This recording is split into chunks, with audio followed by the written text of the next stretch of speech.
8. Wild card. Wild card, we got this generic master knockoff made in China. This isn't with the normal locks because I had a bunch of locks that in a box in my trunk that I was going to give to a friend who's not in lock sport. He's more into mischief, and I'll just leave it at that. But he had some other things come up and take priority in his life, so I never really got it around to him. So first of the wild cards.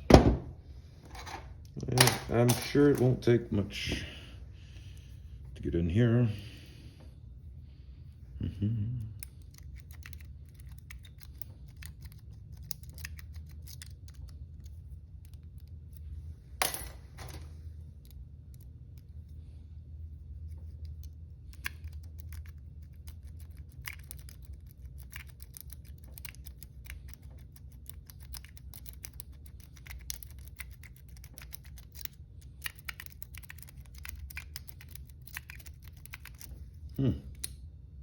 Yeah.